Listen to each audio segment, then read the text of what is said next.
आकर्षण उपल की गिरफ्तारी, आमजन की सहानुभूति और उठते सवाल। आकर्षण उपल को न्याय दो, न्याय दो, न्याय दो।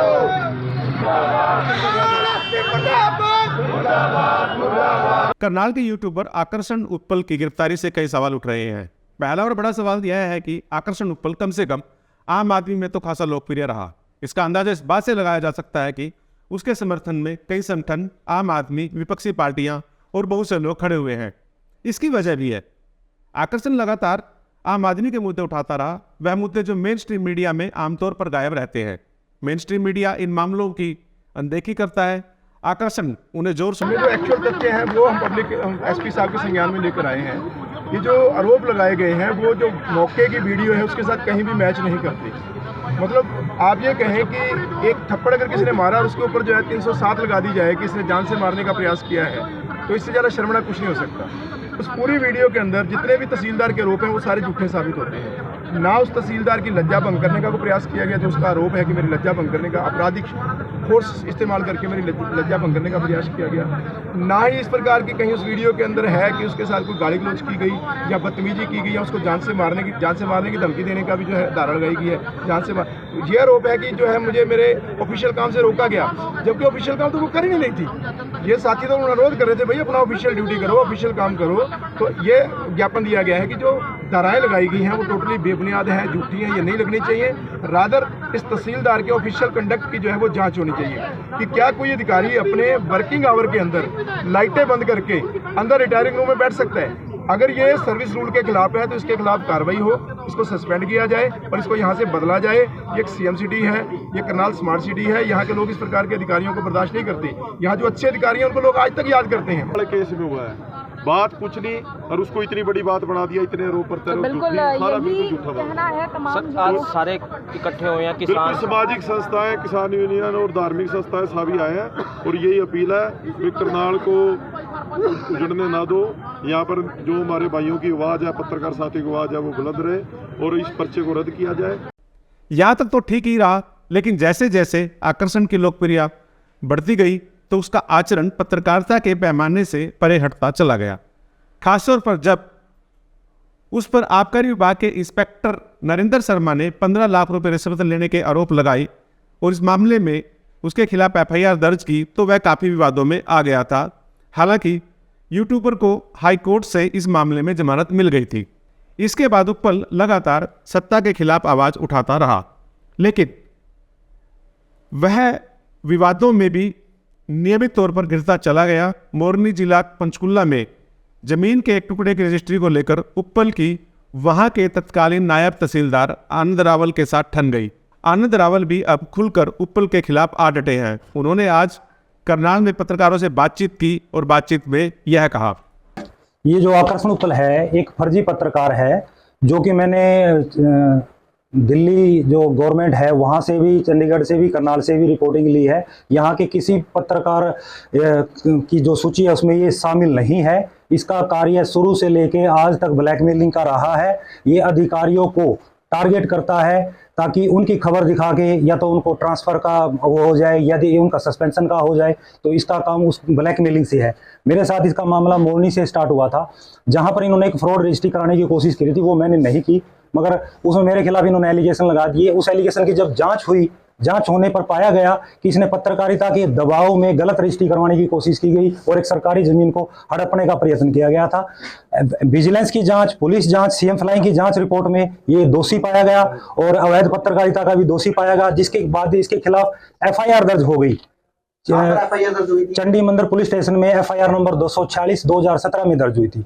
जैसे ही इसके खिलाफ एफआईआर दर्ज होती है तो ये अनेक मामलों की तरह ये अपनी जो कुक्रम है और अभद्रता है, लज्जितपना है, वो इसका स्टार्ट हो जाता है। जब मैंने इसके खिलाफ एफआईआर दर्ज कराई तो इसने एक मेरा स्टिंग दिखाया, फिर उसके ऊपर मेरी खबर चलाई, उसमें लिखा खुद तहसीलदार का दोस्त एड्स का मरीज है, एड्स की बीमारी से ग्रसित है और तहसीलदार का जो आपस में इनके अवैध संबंध हैं उसको मैं उजागर करूंगा। इसकी पत्नी को भी एड्स की बीमारी लग चुकी है।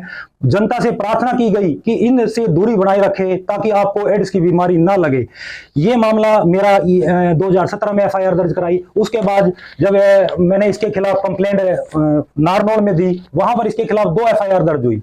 एक एफआईआर में ये इसकी कैंसिलेशन रिपोर्ट के बाद एफआईआर कोर्ट ने दोबारा इसको नोटिस कर दिया। इसने अब सेशन में अपील करी थी, वो सेशन की अपील इसकी खारिज होके इस आकर्षण उपल और इसकी पत्नी मोनिका उपल, इसकी बहन फलक उपल के खिलाफ वहां से गिरफ्तारी के जो वारंट है वो इसके जारी हो गए हैं। दूसरी एफआईआर वो भी अंडर ट्रेल में है।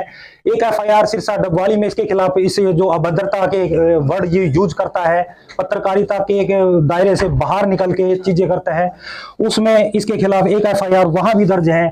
इसके बाद इसका जो रवैया है वो रवैया परिवार की अगर बात या फिर इसकी पत्नी के खिलाफ है, बहन के खिलाफ, वो कहाँ इन्वॉल्व हो जाते हैं? पत्नी बहन वो इसके साथ ये इन्वॉल्व हो जाते हैं कि जब कोई टारगेट होता है तो उस मामले में ये अपनी जो पत्नी है, बहन है, माँ को शामिल कर देते हैं। घटना बिल्कुल शर्मनाक है। यदि किसी व्यक्ति को किसी प्रकार की परेशानी थी कार्य से, तो वो उसका वो एसडीएम साहब के पास जा सकते, डीआरओ साहब के पास जा सकते, डी साहब के पास जा सकते थे।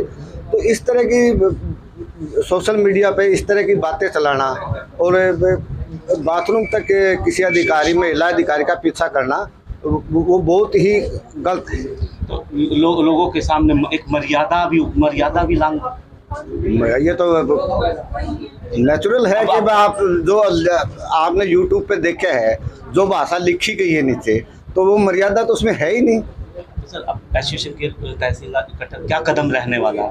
नहीं, अभी तो मामला कोर्ट में है और जो माननीय न्यायालय का जो फैसला होगा वो हमें स्वीकार है। यूनियन का साथ है? यूनियन बिल्कुल साथ है, मैडम के साथ खड़ी है।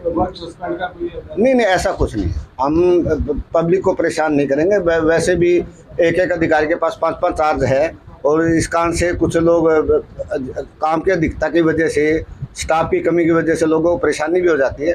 हम ऐसा कोई कदम नहीं उठाएंगे कि जिससे लोगों को और परेशानी हो। बिल्कुल, जब कागजात सभी पूरे होंगे, चाहे रजिस्ट्री हो चाहे कोई और भी कोई कार्य हो, यदि कागजात पूरे होंगे, पूरी फॉर्मेलिटी पूरी होगी, तो उसके बाद ही कोई कार्य किया जाएगा।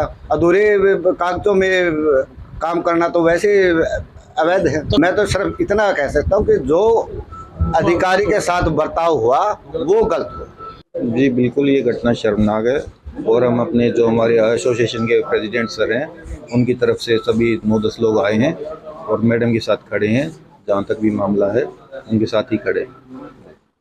इतना ही नहीं, आकर्षक उपल के खिलाफ अब तहसीलदार एसोसिएशन ने भी मोर्चा खोल दिया है और आज करनाल में एसोसिएशन ने भी एक प्रेस कॉन्फ्रेंस कर उपल पर कई गंभीर आरोप लगाए और उचित कार्रवाई की मांग की। इस पूरे परिप्रेक्ष्य में सवाल यह उठ रहा है कि एक यूट्यूबर जिसे आम आदमी का इतना समर्थन मिला हुआ है, आखिर क्यों इतना विवादित हो गया? इसका जवाब यह है कि मेन स्ट्रीम मीडिया की अपनी जवाबदेही होती है। एक रिपोर्टर से लेकर संपादक तक हर कोई लिखे या बोले जाने वाले शब्दों के प्रति जिम्मेदार रहता है। यही वजह है कि एक खबर फाइनल होने में कई चरणों से गुजरती है।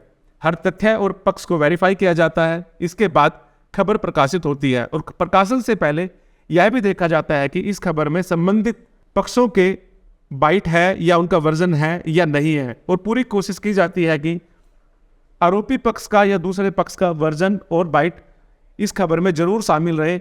यह पत्रकारिता की डिमांड है, यह पत्रकारिता की मांग है। लेकिन यूट्यूब के मामले में ऐसा नहीं है। आमतौर पर यूट्यूबर को पत्रकारिता की ज़्यादा समझ नहीं होती।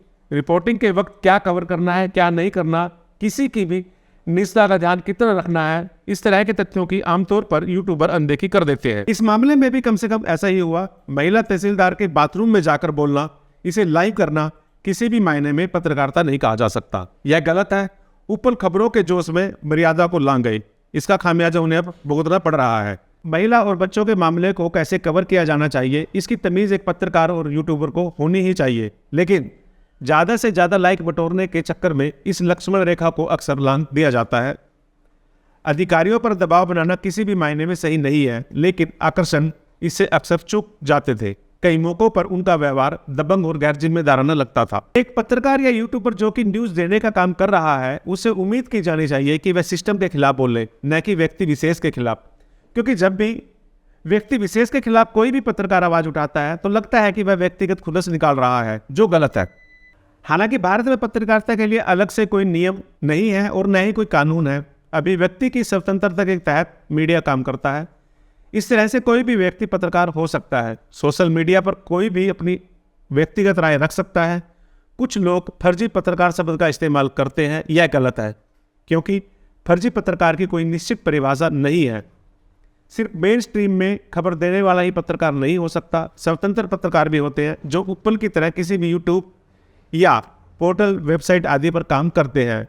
यह उनका अपना भी हो सकता है या वह किसी दूसरे के लिए भी खबर देने का काम कर सकते हैं। लेकिन इस तरह के प्लेटफॉर्म पर काम करते हुए यह ध्यान रखना चाहिए कि उसकी अपनी सीमा कहाँ है, क्योंकि रिपोर्टिंग बहुत ही संवेदनशील मुद्दा है। यह सिर्फ बोलने भर के लिए नहीं, बल्कि इसे व्यवहार में अमली जामा भी पहनाया जाना चाहिए। इसे हर पत्रकार और यूट्यूबर को अपने आचरण में शामिल करना चाहिए, तभी हम निष्पक्ष, स्वतंत्र और ईमानदारी से अपना काम कर सकते हैं। बचपन में कहानी सुनाई जाती थी। एक व्यक्ति हाथ में छड़ी लेकर घूमता हुआ जा रहा था। दूसरे व्यक्ति ने उसे टोका कि ऐसा मत करो। छड़ी घुमाने वाले व्यक्ति ने जवाब दिया, वह स्वतंत्र है, जो मन में आए वह करेगा। तब दूसरे व्यक्ति ने उसे समझाया, आपकी स्वतंत्रता की सीमा वहां तक है जहां से मेरी नाक शुरू हो रही है। पत्रकारों पर भी यह बात लागू होती है। उन्हें भी इस तथ्य को स्वीकार करना होगा, यह नियम, कायदे, परंपरा, नैतिकता से परे कतई नहीं है। धन्यवाद।